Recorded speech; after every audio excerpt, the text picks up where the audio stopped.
Good morning students.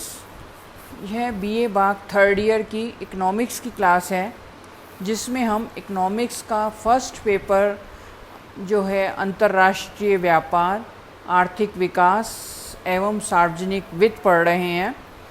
इसी paper की second unit हमने प्रारंभ की है, जिसमें इकोनॉमिक ग्रोथ एंड डेवलपमेंट से रिलेटेड टॉपिक हैं। यह अत्यंत ही इम्पॉर्टेंट यूनिट है। इसे अभी हम एक यूनिट के रूप में पढ़ रहे हैं, और जब ग्रेजुएशन करने के पश्चात आप इकोनॉमिक्स में यदि एमए करते हैं तो ये एक सेपरेट पेपर के रूप में होता है। और बाद में जब कॉम्पिटिटिव एग्ज़ाम्स वगैरह देते हैं तो उसमें इस तरह के क्वेश्चंस विशेषकर पूछे जाते हैं कि इकोनॉमिक ग्रोथ एंड डेवलपमेंट से आप क्या समझते हैं।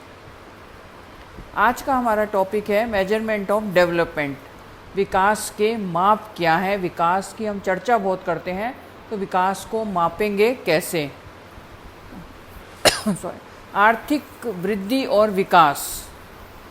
आर्थिक वृद्धि की अवधारणा, जैसा कि हम पढ़ चुके हैं, सामान्य अर्थों में दीर्घकाल में सकल घरेलू उत्पादन में लगातार वृद्धि है।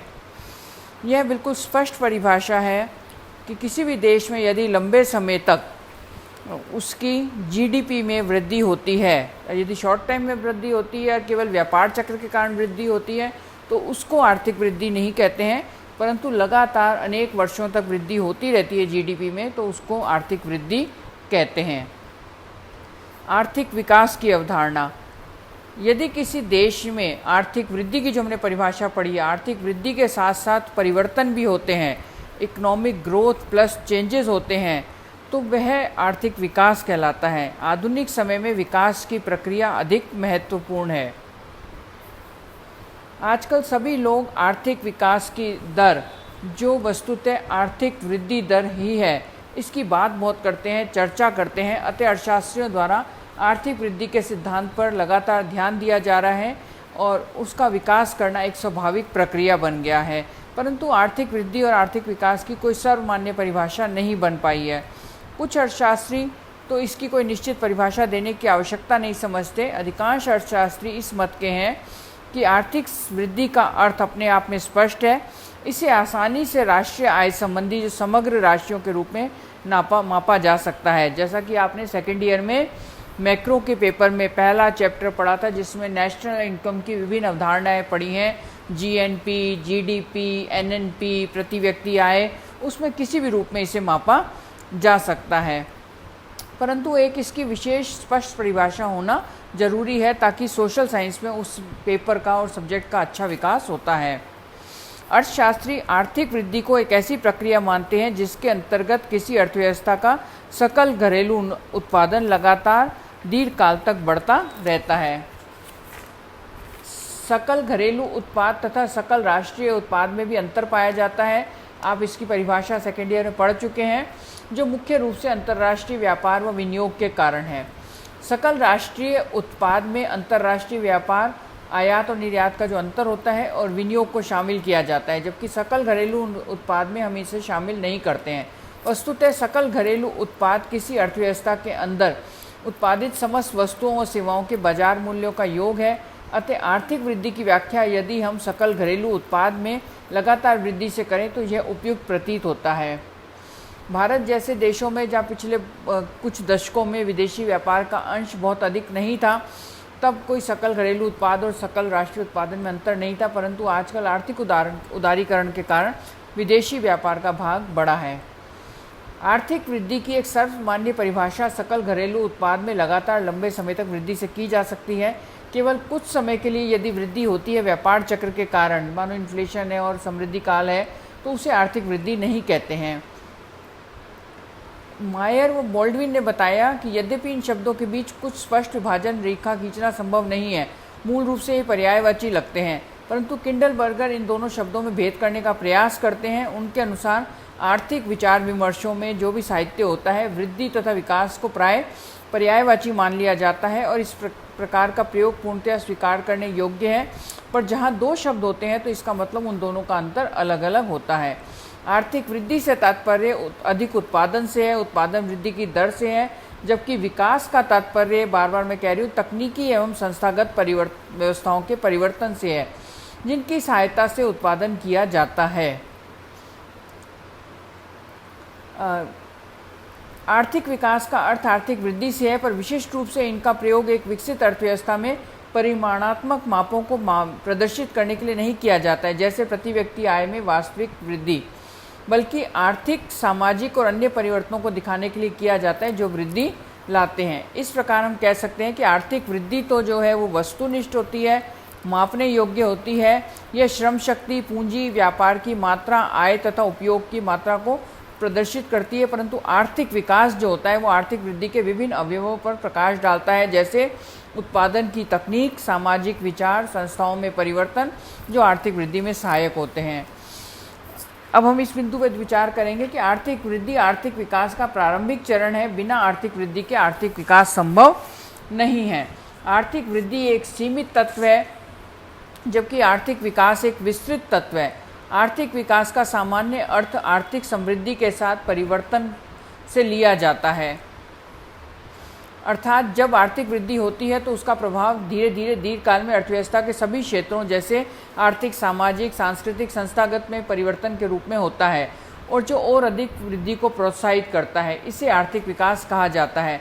इस प्रकार आर्थिक वृद्धि एक अल्पकालीन तत्व है, जबकि आर्थिक विकास एक दीर्घकालीन तत्व है। आर्थिक वृद्धि के माप।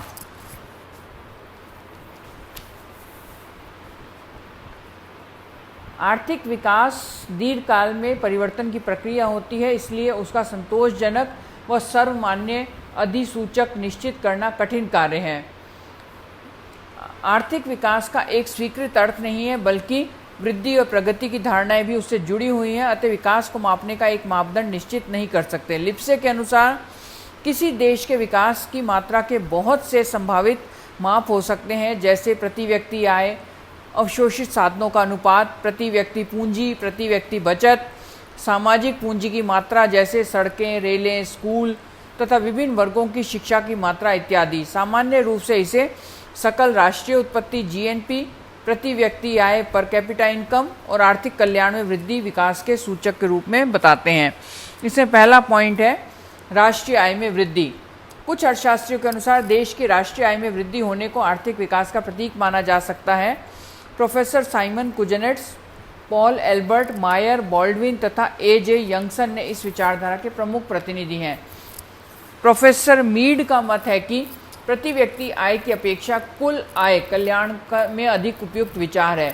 प्रोफेसर कुजनेट्स ने भी आर्थिक विकास को मापने के लिए शुद्ध राष्ट्रीय उत्पादन एनएनपी को जीएनपी से अच्छा माप बताते हैं, क्योंकि आर्थिक विकास के माप में अंतिम वस्तुओं व सेवाओं को ही सम्मिलित करना चाहिए, लेकिन पूंजीगत वस्तुओं के हाथ को निकाल देना चाहिए। अतः वह देश जिसकी वास्तविक राष्ट्रीय आय दीर्घकाल में बढ़ती है वह विकास कर रहा होता है, चाहे प्रति व्यक्ति आय बढ़े अथवा नहीं। मायर तथा बॉल्डविन के अनुसार आर्थिक विकास एक प्रक्रिया है जिसके द्वारा अर्थव्यवस्था की वास्तविक राष्ट्रीय आय दीर्घकाल में बढ़ती है। आर्थिक विकास को मापने के लिए राष्ट्रीय आय के प्रयोग करने के पक्ष में निम्न तर्क दिए जाते हैं।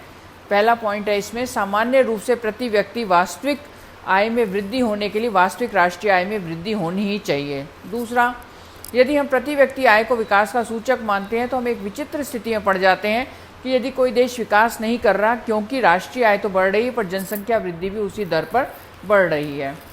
यदि पर कैपिटा इनकम को माप मानते हैं तो जनसंख्या की समस्या छिपी रह जाती है, क्योंकि पर कैपिटा इनकम का फॉर्मूला लिख लीजिए, पर कैपिटा इनकम बराबर GNP divided by population. Professor Kuznets के अनुसार आर्थिक विकास की दर को मापने के लिए प्रति व्यक्ति या प्रति इकाई या किसी भी इस प्रकार के माप को चुनने के साथ अनुपात के विभाजक की उपेक्षा किए जाने का खतरा लगा होता है।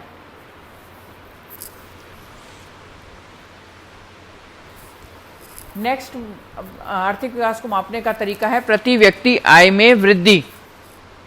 बहुत से अर्थशास्त्री आर्थिक विकास के माप के रूप में प्रति व्यक्ति वास्तविक आय में वृद्धि का उपयोग करना चाहते हैं। उनके अनुसार पर कैपिटा इनकम में दीर्घकालीन वृद्धि होनी चाहिए। इस विचारधारा का समर्थन हिगिंस, लेविस, विलियमसन, वाइनर आदि ने किया। यूएनओ के विशेषज्ञों ने भी अपने रिपोर्ट में इसे उपयुक्त माना है, जबकि फ्रैंकल ने इस विधि को अस्वीकार किया है। क्राउस की परिभाषा देखिए, आर्थिक विकास अर्थव्यवस्था में आर्थिक वृद्धि की एक प्रक्रिया को बताता है जिसका केंद्रीय उद्देश्य ऊंची व बढ़ती हुई प्रति व्यक्ति वास्तविक आय प्राप्त करना होता है। इसको बहुत आसानी से गणना कर सकते हैं और इसे सरलता से समझा जा सकता है। यह एकमात्र सबसे अच्छा सूचक है। प्रति व्यक्ति आय में वृद्धि यह स्पष्ट करती है कि विकास क्यों किया जाए, अर्थात विकास का मूल आधार क्या है, विकास की आवश्यकता क्यों है। विकास का अंतिम उद्देश्य लोगों का उपभोग स्तर को ऊंचा करना होता है, जो कि बढ़ती हुई प्रति व्यक्ति आय द्वारा ही संभव होता है।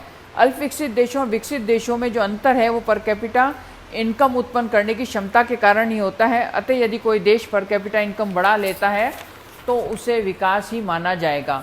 प्रति व्यक्ति आय लोगों के कल्याण में वृद्धि का एक अच्छा सूचक है, क्योंकि पर कैपिटा इनकम बढ़ने से ही कल्याण बढ़ता है। पर कैपिटा इनकम से ही सामाजिक और आर्थिक ढांचे का पता चलता है। नेक्स्ट है आर्थिक कल्याण में वृद्धि। आर्थिक विकास एक विस्तृत धारणा है, अतः आर्थिक विकास का अंतिम उद्देश्य लोगों के कल्याण में वृद्धि करना होता है। आजकल जो इकोनॉमिक्स होती है वो वेलफेयर इकोनॉमिक्स है। आर्थिक विकास का उद्देश्य सभी का विकास करना होता है, समावेशी विकास होता है। देश में प्रति व्यक्ति आय में वृद्धि के साथ साथ आय की असमानताएं कम होनी चाहिए, लोगों के अधिमान पूरे होने चाहिए। इसके लिए है सभी की आधारभूत आवश्यकताएं पूरी होनी चाहिए, आत्मसम्मान संबंधी आवश्यकताएं पूरी होनी चाहिए, लोगों को स्वतंत्रता प्राप्त होनी चाहिए तथा निरक्षरता, गरीबी आदि दूर होनी चाहिए।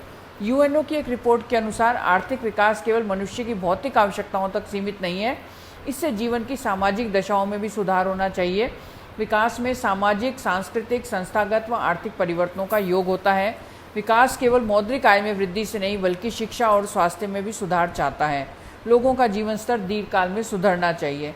कल्याण को माप लेने पर केवल उत्पादन वृद्धि नहीं बल्कि उसकी संरचना, लागत और वितरण इस प्रकार होना चाहिए कि गरीब वर्ग को लाभ हो। अतः आर्थिक विकास के माप की समस्या के समाधान के लिए आवश्यक है कि प्रति व्यक्ति आय पर ही ध्यान केंद्रित करना चाहिए, लेकिन उसे सामाजिक तथा आर्थिक कल्याण नहीं समझ लेना चाहिए।